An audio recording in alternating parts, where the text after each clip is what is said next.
Happy Halloween, everyone. My name is Carly, and I'm so excited. It's October, things get spooky, and most importantly, we all spend a lot of time in the Labyrinth trying to get our hands on those sweet, sweet trick-or-treat bags. There's a few builds that are popular that you might have seen before, with one in particular that I'm sure came to mind immediately. My aim today is to not only suggest a build that you can play for every single profession in the game, but also adapt those builds to work with the core profession so you can farm Labyrinth without expansions or needing to go farm hero points. First things first though, what is the Labyrinth?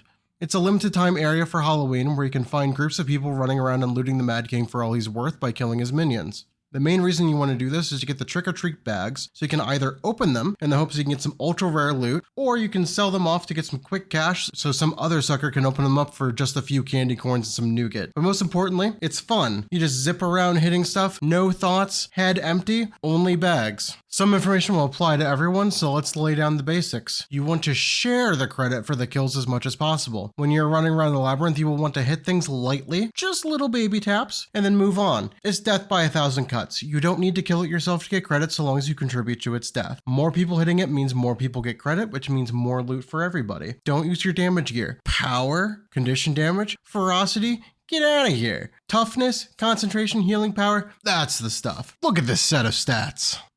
Beautiful. No notes. You don't need Ascended. You don't need exotics. You don't even need rare gear. I would strongly recommend using nothing lower in quality than blues, however. Once the Halloween train leaves the station, you can salvage your lab farming gear with these bad boys right here and get all of your runes and sigils back. If you use the white quality gear, you can't, and those are just gone forever. If you're using lower quality gear, you won't find those specific gear types. Generally, just try to make your gear look more like the good set and less like the bad set. If you're in a group that is doing bosses, however, it is worth it to get out of combat and then switch your gear to your real stuff. And then once you're done with the boss, just switch it back. You've got 2 equipment sets, make good use of them. Hot pro gamer tip. You can check this little guy down here. Next to your weapon swap, pop this open.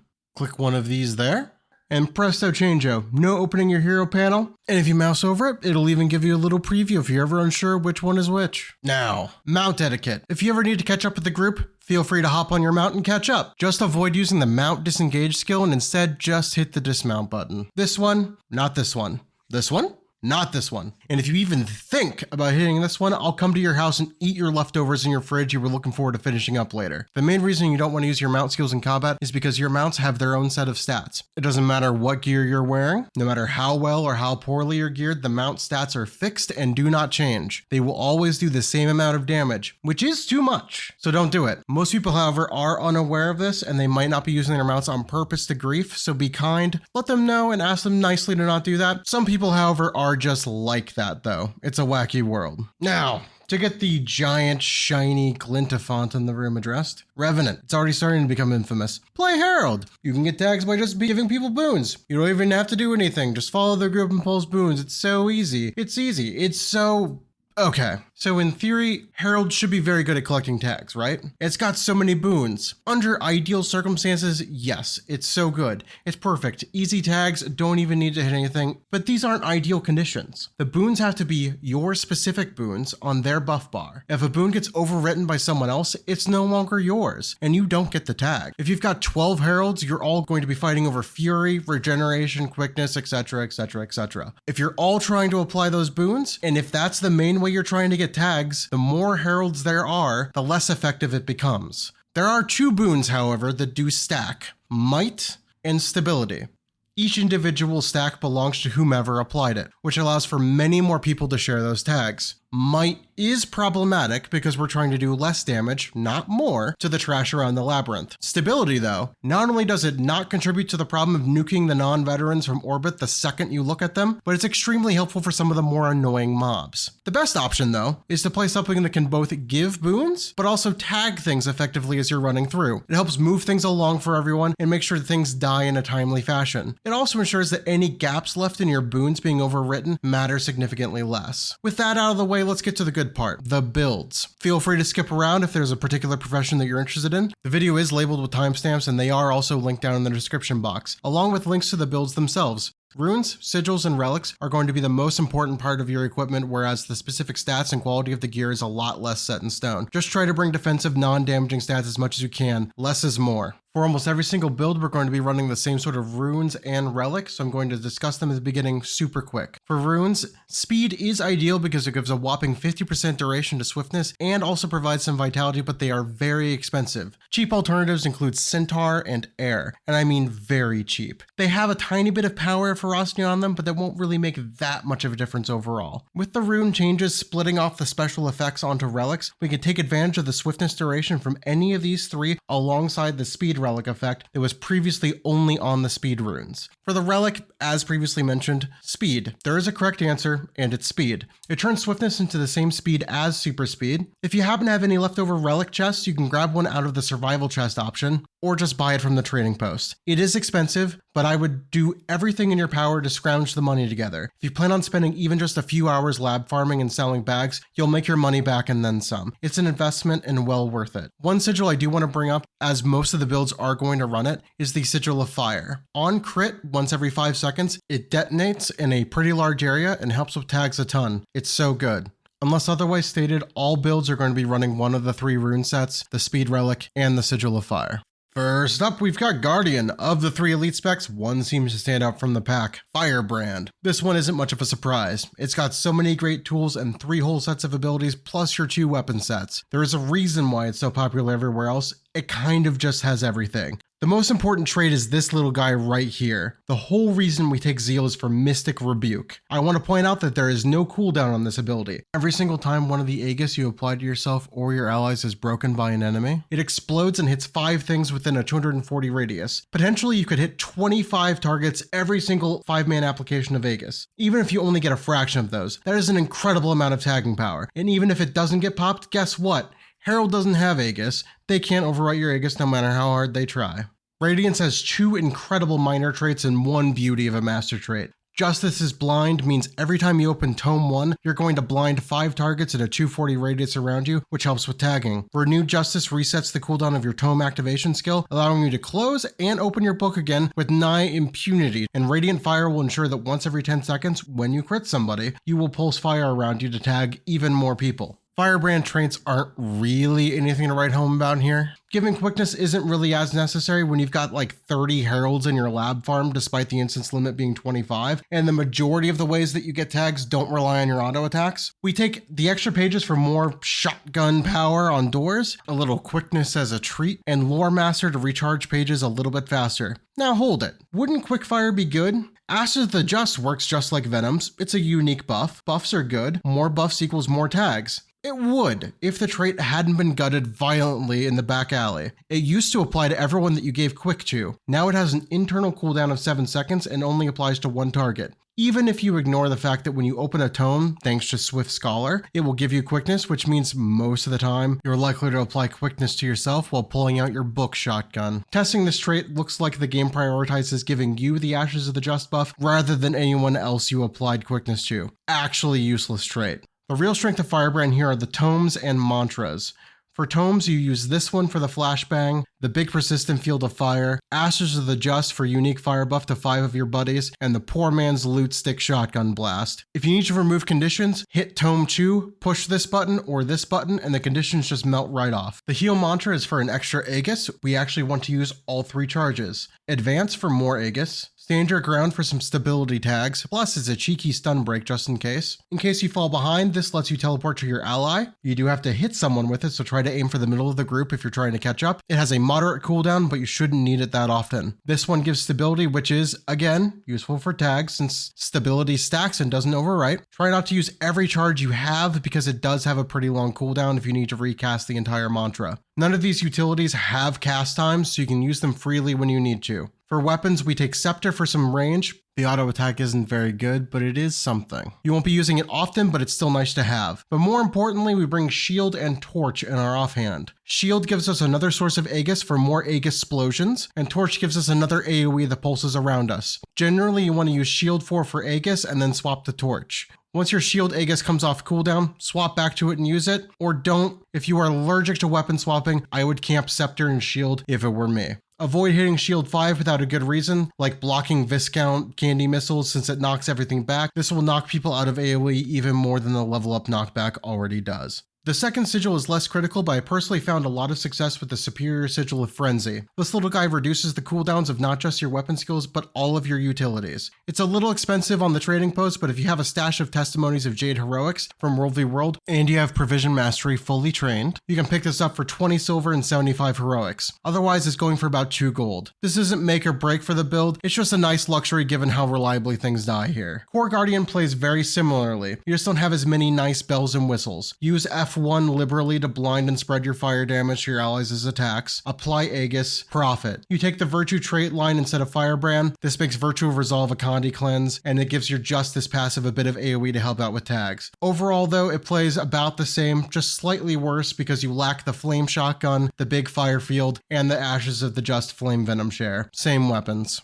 For Warrior, if you're wanting to play Warrior, I'm sorry. It's actually terrible. Their ranged weapons are slow. They have decent boons with banners, but they're stationary where you place them. They can hit things in front of the door spawns really well, but struggle at tagging things on the go. That in mind, Bladesworn is your best bet when it comes to elite specializations. It has excellent AoE, it has a fast ranged auto attack, and it still has access to banners for boons. In tactics, this master trait gives us a little bit of an automatic Condi cleanse, and this makes you give stability when you hit with Dragon Slash. We're really scraping the bottom of the barrel here. Discipline, double standards, makes your banners give resolution. Resolution is a boon that Herald doesn't pump out, so you've got a decent chance of getting some tags from giving out resolution. Then this one lets you use your Dragon Slash more often. The Bladesworn master trait reduces ability cooldowns, makes your Dragon Slash give a lack, which helps get tags. Unfortunately, it is awkward to Dragon Slash while on the run because it roots you in place and groups rarely stop running, so it makes it easy to fall behind. It's clunky at best. Nothing really stands out here, but the Gun Saber. Bladesworn has the Gun Saber, and it is honestly your best ranged option because it does a decently sized AoE on the auto attack and has a quick attack rate. You take these 3 banners to help give boons. They're stationary, but they pulse boons, so it should hit the front of the squad if you throw it in front of you, and then as it pulses, the back half should run through it. It's better than nothing. The Signet gives a bunch of swiftness. If you have the swiftness duration runes and a little bit of concentration, you can maintain your own swiftness indefinitely with this. The heal is a massive short cooldown heal with 2 charges, but you can really take any heal here if you have a preference. It's not critical to the build. You can use literally any weapon you want because you just camp Gun Saber. I do suggest rifle just so that if you accidentally put your Gun Saber away, your one equipped weapon is ranged that pierces, but it doesn't matter as much. Just don't put your weeb stick away. For a second sigil, it doesn't matter as nothing really stands out. You can take a funky little major sigil of fire to get more fire AoE procs. Superior and major runes have 2 different cooldowns and are 2 different procs, so you can actually proc both. If you don't have Bladesworn and want to play Core Warrior and Labs, are you okay? Literally anything else is better. It is so rough. I would honestly recommend just not doing it, but if you insist. The Defense Master trait gives resistance when you dodge, which lets you ignore movement impairing conditions while you have it, which can be nice. Condi cleanse when you use your Profession ability. I'd suggest bringing Axe for your offset and using it on doors rather than rifle. It's faster than Greatsword or Hammer, but really any melee weapon should be fine here realistically. This shit is so whack and I regret doing it. Get me out of here. Bro, did you hear about Herald? You can just get free bags by standing around with Glint. Easy bags. It just prints money. It's the best. You should totally run it. You get 750 bags per hour. Oh my god. What?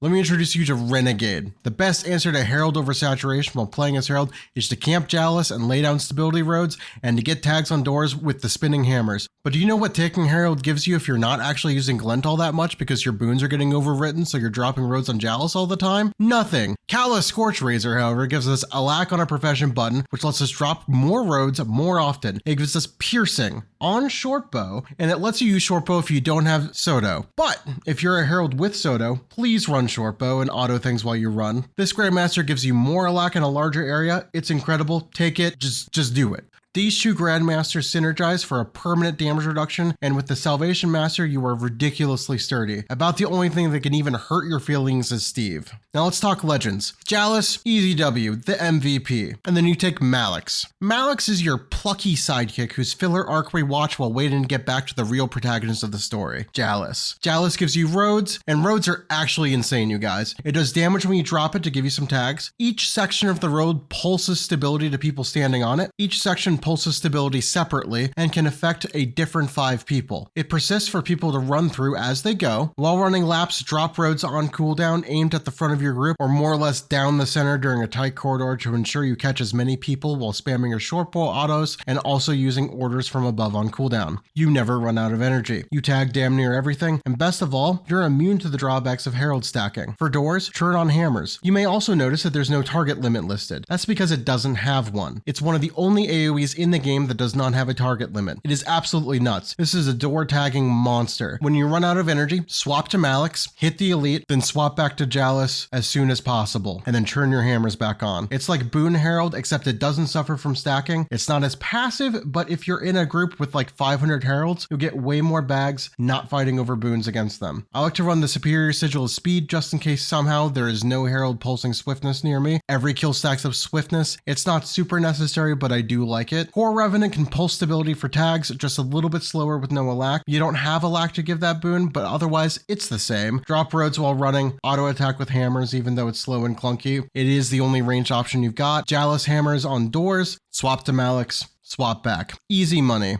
Invocation is selected here. It gives some minor buffs and avoided increasing your damage the most successfully. The other trait lines are even less useful here.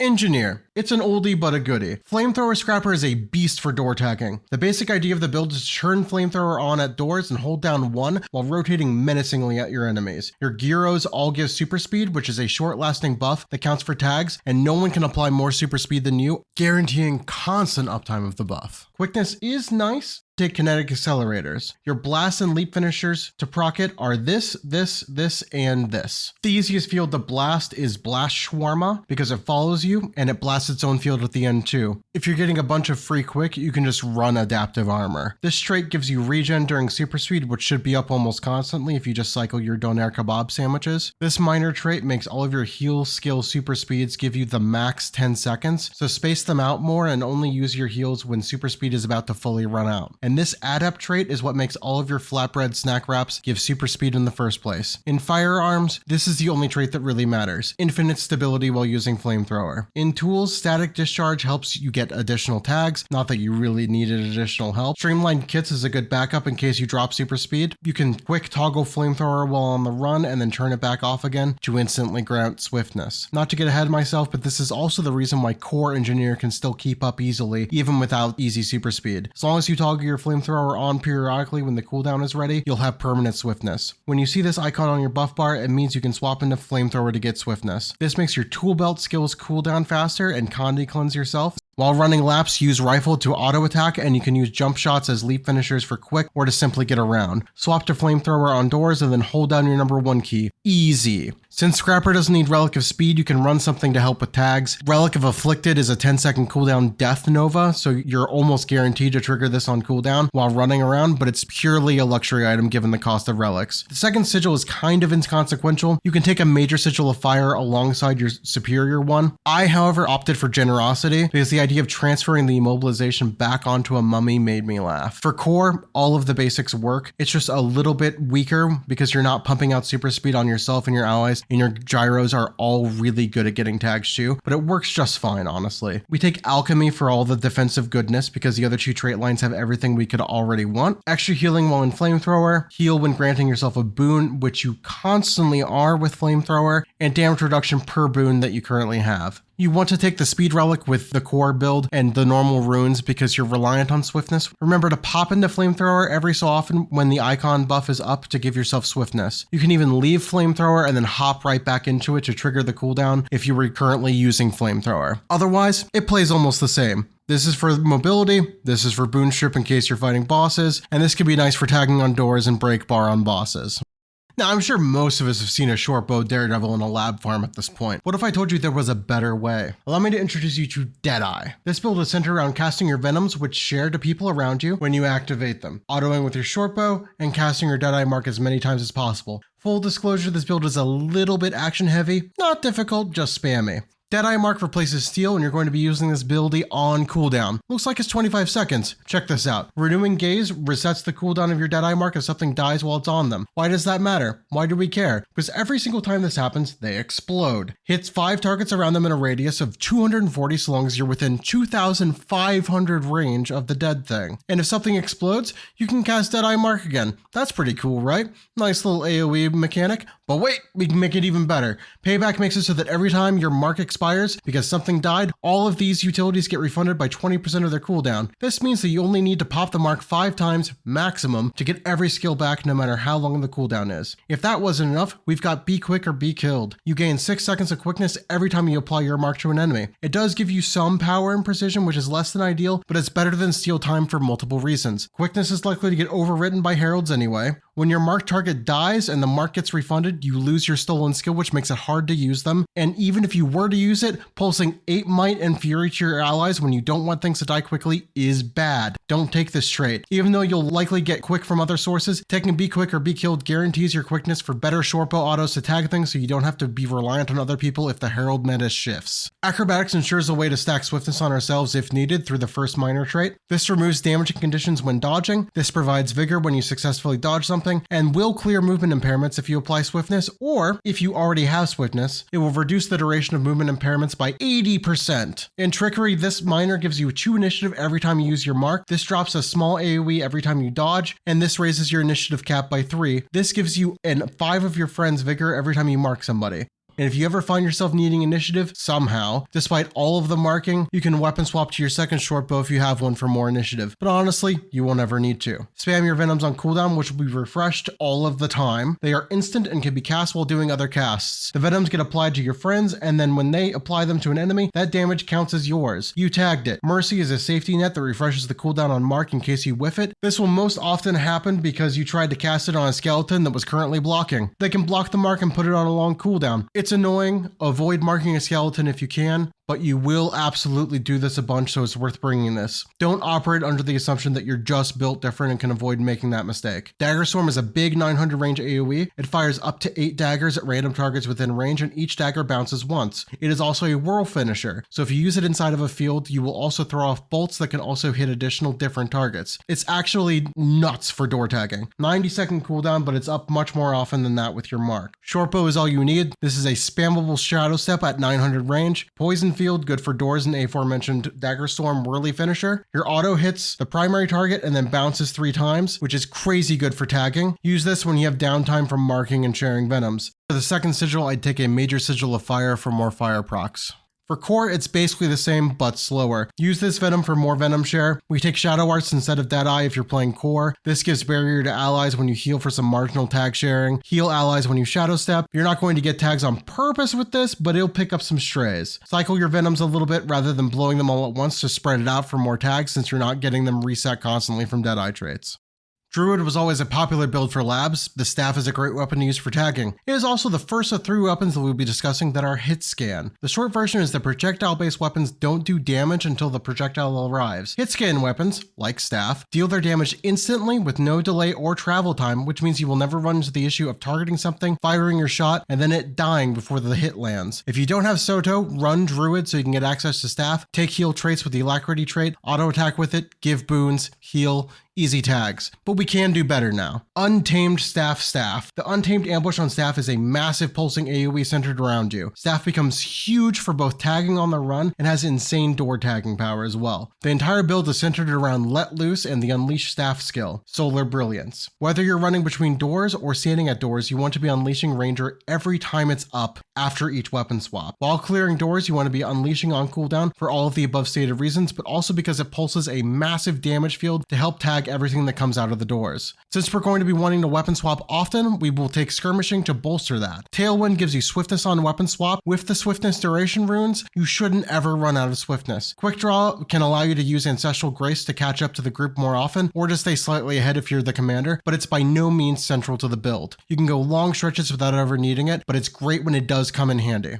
Nothing in Beast Mastery is particularly exciting, but this makes your pet blind enemies when you use their abilities, which can pick up a few extra tags. Pack Alpha makes your pet cooldowns faster, which can improve tags marginally. This is a heal and Conti cleanse to help with immobilization. These are traps that will help tag groups at doors, not that you really need the extra help. And this is a teleport to help keep up. If you hit an enemy with it, it goes from 40-second cooldown down to 20. For the second sigil, I would suggest Hydromancy to help tag things around you when you weapon swap, since you're going to be doing that essentially on cooldown. Core Ranger is significantly rougher. It's like a worse shortbow thief with Axe, and Axe Torch. Your axes don't bounce as much as Thief shortbow, and the bounce range is shorter. For doors, you're going to want to weapon swap, hit Axe or Torch 5, and use the reduced cooldown for tagging. Use your trap fields with Axe 5 for 12 whirl finishers as well, since those can hit different targets than your primary attacks. Space out your traps on doors so you don't blow all of them on the same targets. Wilderness Survival gives you a little bit more survivability and a Conti cleanse on your pet skills, but that's about it. Mesmer. I think most of us know where this is going. Big surprise, it's Mirage. Greatsword Mirage is incredible. It's got the Greatsword auto attack, which is hit scan. I described hit scan previously in the Ranger section, but it means there's no travel time for your attack. It does its damage when the attack goes off without delay. The ambush attack after getting Mirage Cloak makes the Greatsword auto branch off into 2 other beams to hit adjacent targets. Gaining Mirage Cloak with this trait also makes all of your clones gain Mirage Cloak and also ambush. Under ideal circumstances, this means that every ambush could potentially create 36 target hits. Each beam can hit 3 targets, so each ambush is 9 targets. With 3 clones plus yourself, that's 4 ambushes with 3 beams each that can each cleave 3 targets, and it's instant. Even if you're in a group that's decimating the mobs, you can still see success because of how fast you can tag enemies. Self-deception lets you create clones quickly and easily with your 2 deception skills if you already have 1 clone active. You are almost never going to want to use your shatter skills. Occasionally distort can come in handy if Steve is about to wreck your whole ass, but otherwise just leave them alone. Dodge, ambush, dodge, ambush, dodge, ambush. Dueling is taken for 1 trait and 1 trait only. Deceptive Evasion makes you create a clone every time you dodge, which helps you get more tags when you dodge. Domination is taken to improve our door tagging game. Bountiful Blades makes Mere Blade bounce 6 times, up from 4, and your Phantasmal Berserker spawns a second Berserker that helps spread your tags out. For utilities, we take Signet of Ether because it resets the cooldown of Greatsword 4, which can help you tag on doors. Crystal Stands can help get tags on doors as well, and it also drops a Mirage Mirror, which helps you ambush more. Mimic lets you cast one of your other 2 utilities without triggering the cooldown on the abilities, giving you essentially 2 casts of it. Use it situationally for either better tagging or for blink for maneuverability. Jaunt is used to reposition, get tags from the damage, or to spawn clones due to self-deception. It has 3 charges on a short cooldown. It feels like it's always up, and half the time I just forget to use it. At first glance, it might seem like Mirage might be able to ignore the improved swiftness from the speed relic, but the speed of sand is just not enough. It's pretty good in normal gameplay, but it's not enough for sustained movement. To that end, we use all the normal runes and the relic. Weapons are where it gets interesting. No matter what, you want 2 greatswords. There are 2 main options for what sigils to use. Although using stamina and energy sigils are a classic, and it certainly works, I found myself reliant on outside sources of swiftness to cover gaps in Mirage Cloak. To make it more consistent and not reliant on other people's boons, I like to use stamina on both greatswords to get the endurance reset on every kill. On one sword, I like to use the Sigil of Speed to stack swiftness, and once I'm at a comfortable level, I swap over to my other greatsword that has a stamina sigil and a fire sigil for the fire proc once every 5 seconds. Swap back when swiftness gets low to refresh it, and then hop back on the fire sigil sword once you're stacked up. I like to use 2 different skins that have very high contrasting appearances, so it's easy to check at a glance whether I'm on my swiftness stacking sword or my fire tagging sword. For core, we take inspiration and chaos instead of dueling and mirage to help in what little ways they can, but neither of them really give you any tagging power. You're going to run around and auto attack things with greatsword as best you can. Use your greatsword abilities the same as mirage on doors. You can use Mantra of Pain for power spike to help with tagging on the run since it's a 1200 range and instant, so it won't interrupt your greatsword channel to cast it. Time War can help get tags primarily indoors since it's stationary. Same equipment setup. Necromancer may not be the first option you think of when you think about lab farming, but it's actually pretty good. I chose Harbinger for 2 reasons. The Shroud? Scourge shades are stationary and can be awkward to aim while moving for giving boons, or barriers to help get tags, and Reaper Shroud is fully melee. Harbinger Shroud is ranged, has a dash and a ground targeted leap, it attacks fast with fast projectiles, and you can trait so it pulses quickness while you're in Shroud. And secondly, it gives you access to pistol whether you have Soto or not, and it's easily the best main hand option Necromancer has for this. It even lowers the cooldown on your already strong strong pistol skills. The strategy here is to build life force quickly and to get into Shroud as soon and as often as possible to be pulsing quick, as well as taking advantage of the very strong Shroud abilities. Soul Marks makes it so that your staff can build life force. It's a long-range AoE machine that can be used to sometimes tag things that are obstructed if you can place the mark cleverly. The biggest drawback is the long cooldown, so if you need more abilities, swap to Pistol and Warhorn. Locust Swarm lasts approximately 1 eternity with Banshee's Wail, and it not only creates an aura around you that leeches health from enemies and gives it to you and 4 of your buddies, and grants an incredible amount of swiftness all on its own. This one skill can maintain swiftness permanently even if you're not getting any assistance with it. Vicious Shot is a quick cast with a fast projectile that bounces twice, good for getting clumped up tags on the run, and Weeping Shots is good to fire into a group, and it will stack your life force up fast. With the previously mentioned pistol trait, it also has a very low cooldown. The majority of your time will be spent in Shroud though. Everything cleaves, hits fast, you're pulsing quick, it's a grand old time. If you don't feel like weapon swapping or want to make it even easier, just camp Pistol and Warhorn. Pistol has the same range as your Shroud attacks anyway. Every time you hit someone, you siphon health, and every time you heal, you gain barrier, which of course this synergizes with your Locust Swarm. Combine this with throwing your heal elixir more or less on cooldown, especially if at full health, and this makes you absurdly durable and nothing can even possibly hurt your feelings, let alone make you bleed your own blood. The other elixir can be used to tag a clump of things as you run past, and your 2 wells plus plague lands are used on doors while Shroud is down to keep up the tagging pressure. Be sure to stagger them out so you don't put them all on cooldown and not leave yourself with anything as more things spawn. Regular runes and relic, the second sigil is mostly inconsequential. I ran a major sigil of fire for more fire procs. On core, the idea is mostly the same. Without pistol, your main hand options are limited and is advised to swap over to staff as soon as possible. You still want to give your Warhorn a long toot periodically, but Scepter or Axe are both really weak for tagging and offer very little AoE. Shroud 1 is your auto attack, still fast, still hits 5 targets and pierces. Shroud 2 is good for clumped up groups. Avoid Shroud 3 unless you need CC on Steve or a boss door because the fear is kind of long and making things run away can be annoying. And 4 and 5 are both good at hitting loosely grouped up things. The trait line you take instead of Harbinger is Curses, which gives you improved corruptions, which lowers the cooldown of Plague Lands, as well as Corrosive Poison Cloud. It's always nice to have access to lingering AoE more often. And this trait here makes you do damage around you when you enter Shroud. All in all, it doesn't lose nearly as much as I was expecting. It loses a little bit of tagging power running laps because Pistol is really good, and Harbinger Shroud is way more mobile and it gives quickness, which can sometimes give you extra bags from your allies, but honestly, it's just as strong on busting down doors. Last but certainly not least is Elementalist. After exploring the options, I've come to one conclusion. There is an objectively correct answer here, and the correct answer is Fresh Air Tempest. Ellie has a bit of a reputation of being difficult due to long or complicated rotations, or for being fragile and you ending up in downstate all of the time. Not so with Tempest, even less so with Fresh Air Tempest. It is truly the total package in as few button presses as possible. This baby can fit so much lightning in it. The crux of this build is, of course, Fresh Air, the build namer. But why do we care about this, right? You can just camp lightning if you want lightning skills whenever you want. But because we're playing Tempest and lightning overload is massive, hits every half of a second, it follows you wherever you go, it leaves a lingering lightning field that continues to pulse damage every half of a second when you're done, it gives your allies static charge, which is a unique buff that functions similar to Venom sharing for tags, and it fucking rules. What more do you want? There is no way to lower the 6-second cooldown when you enter into air, so you're stuck. Well, would you look at that? The main ability we're spamming gives Alacrity. The 6-second cooldown you're forced to suffer through just became a 4.8-second cooldown thanks to this. Also, when you overload, you'll gain Swiftness in case you were ever short on that, as well as Stability to help keep you from getting interrupted during the channel. Gathered Focus gives us 240 concentration just for existing. Combine this with Elemental Enchantment for an additional 180 concentration, and that'll give us a total of 420.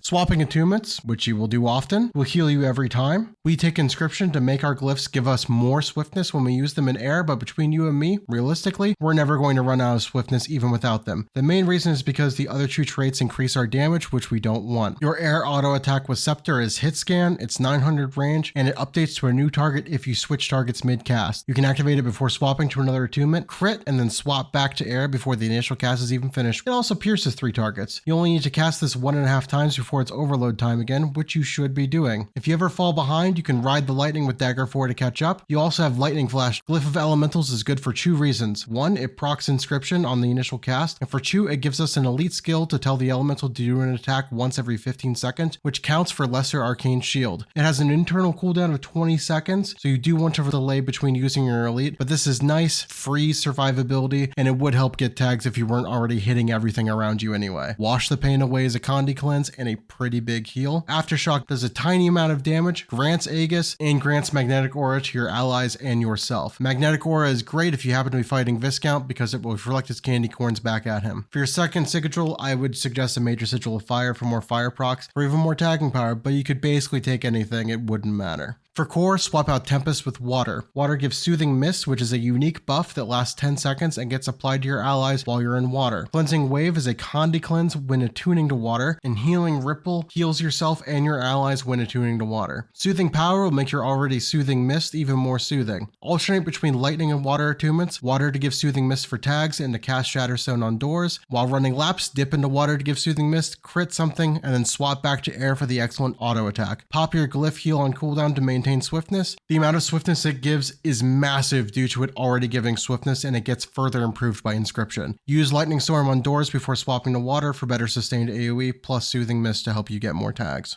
In conclusion, just about every single class is at least decent, passable. The only real outlier is Warrior. It is at best below average, and Core is actively horrible to play. Here's a tier list with what I found in my testing of each of these builds. A quick and dirty explanation of what each tier means. S, exceptional tagging power, immune to shifts in the lab meta, uniquely good in some fashion. A is still extremely good, no glaring downsides, it's just not literally the best. B, above average, good tools, may have some weaknesses that hold it back. C is average, good tagging, noticeable weaknesses, often outclassed by other options. D is below average, this has glaring weaknesses, use only if you have nothing else. F is actually just awful, don't play this, love yourself, be better than that. Tempest, Deadeye, and Firebrand all have completely unique boons via Venom share rules. Tempest stands out as the king above all the others because their ability to share static charge is up approximately every 5 seconds, which affects 5 targets every time. They have incredible AoE, and they even have hit scan auto attacks for easy tagging on top of excellent mobility besides. Renegade gets an S tier slot because it has everything that made Herald so good via boons and hammers, except it does it better. Scrapper also gets top billing because of its excellent tagging. Flamethrower is by far one of the easiest door busting skills there is, and no one is able to pump out super speed like Scrapper, which will massively improve your allied tags. In A tier, we have Untamed, Mirage, Core Ellie, Herald, Bud Asterix, which I will get to, and Core Engineer. Untamed, Mirage, and Core Ellie all have excellent hit scan auto attacks. Untamed gets the top spot because it's able to do that, has massive AoE, and gives some boons on top of that. Mirage is impressive due to the fact that it's able to compete with all of these boon giving classes while giving essentially none themselves.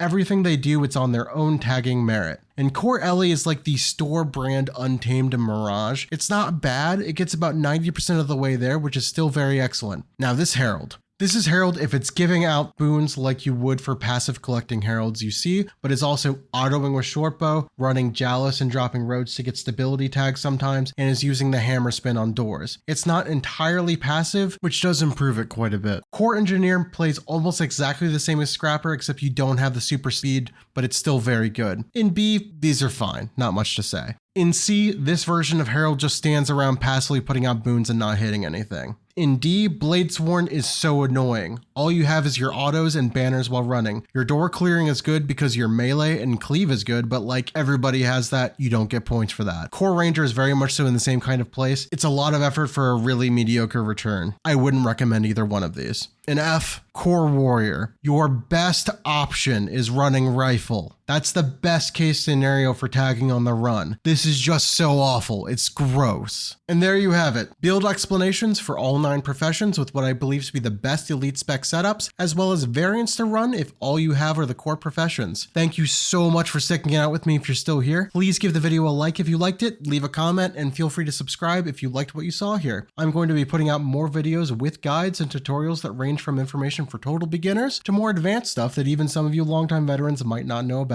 Wishing you all the best and happy farming. May your bags be plentiful and your drops be rare.